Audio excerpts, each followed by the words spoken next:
Welcome to Missouri Sports Talk. I'm your host, Cameron Staley. Today, we've got small school predictions, classes 1, 2, and 3.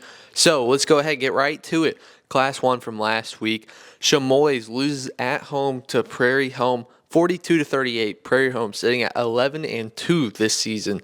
Kingsville, they beat Sherwood, 69-51 at home. They are 13-2 this year. Bell City falls to Puxico. I think you guys know how much I like Puxico. They're my early favorites for Class 2. Maybe I shouldn't even say it early. We're halfway through the season now, aren't we? Blair Oaks, they win on the road against St. Elizabeth 62-40. They are now 8-3 on the season. Faith Christian Academy in Plattsburgh had no score in, so that's not on me. Don't blame me. I don't even know if that game happened or not, so whatever. Faith Christian listed at 11-2. Pretty solid basketball team. I believe they're receiving votes in Class 1. And Green City versus Salisbury was our Class 1 game of the week. Green City ends up winning 78-42.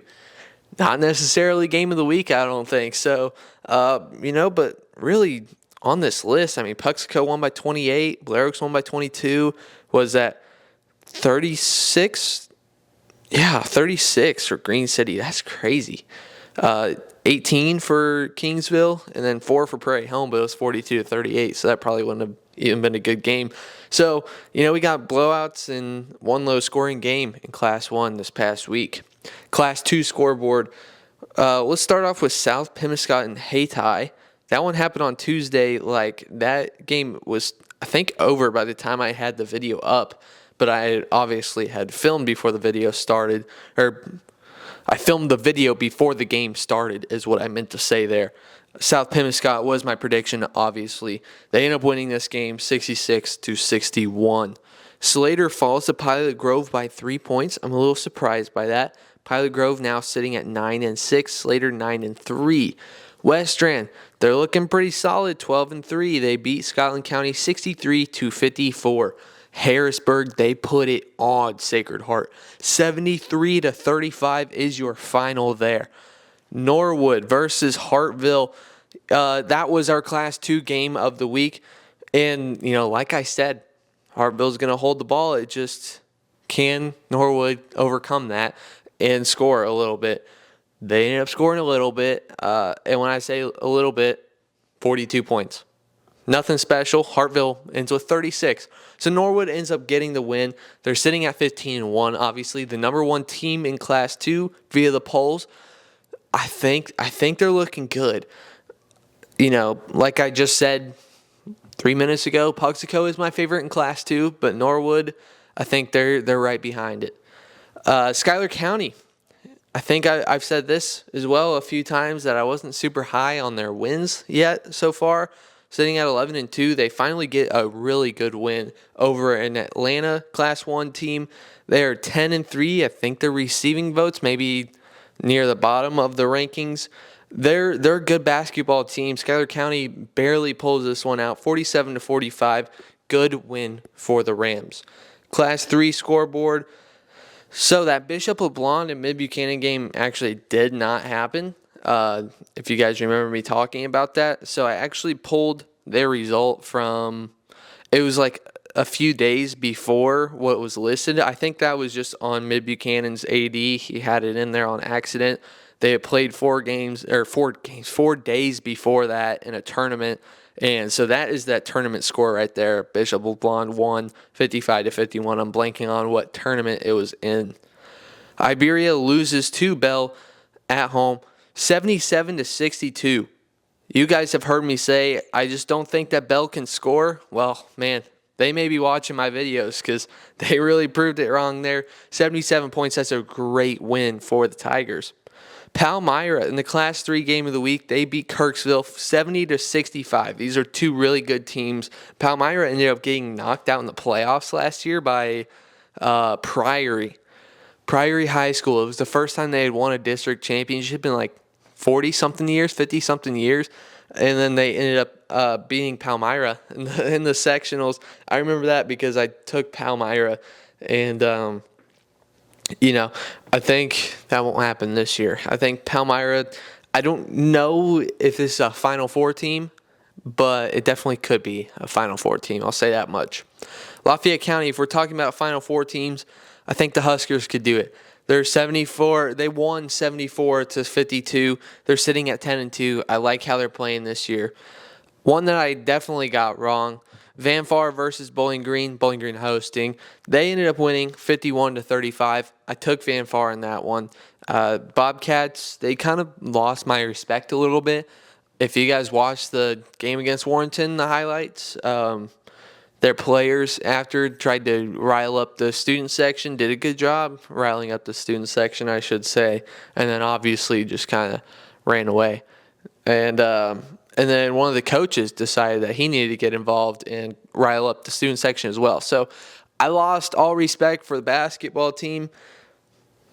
Hey, it is what it is, it happens. I didn't really think that was a rivalry. I think they're just trying to get on someone's nerves. I don't really know. It's outside looking in on that one. Scott City, they went on the road against East Prairie 59-52. They actually just lost last night to Cape Central on a buzzer beater. It was a putback as well. It was a missed layup, and then had someone run in and put it right back up. And so they're sitting at 11-3. That's a really good basketball team, though. Let's go ahead. Let's get to this week's predictions. How about that? So the Class 1 scoreboard on your screen. Two teams we have not talked about yet. Halfway versus Doddville. I believe it's Doddville. Somebody correct me if I'm wrong. I'm going to take Halfway at home. They're scoring 64.4 points per game and only allowing 39.7. Like I've said, that really sits right with me when you're only allowing like 39. That's pretty dang good. So give me the Cardinals. North Andrew versus North Platte. I won't be taking the Cardinals in this one. I'm going to take North Platte here. They're scoring 67.3 points per game. Another defensive stat that I like, 48.7 points allowed per game. I really like it when teams are under 50. Risco versus Cooter. I think Risco is going to get this one done at home. They're sitting at 13-2, scoring 74.1 points per game. Looking pretty good. Brunswick versus Hale. Both of these teams are really good. Brunswick sitting at 13-1, Hale 11-2. I think Brunswick is just a little better. They're tied for second in Class 1 right now. It's pretty darn good. Scoring 70.2 points per game, allowing 56.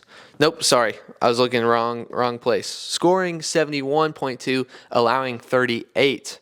So I just gave you the stats from the next game that we'll talk about. But Brunswick allowing 38.7. This is what I'm talking about. Good defense. That wins you games. So give me Brunswick. Prairie Home versus Pilot Grove.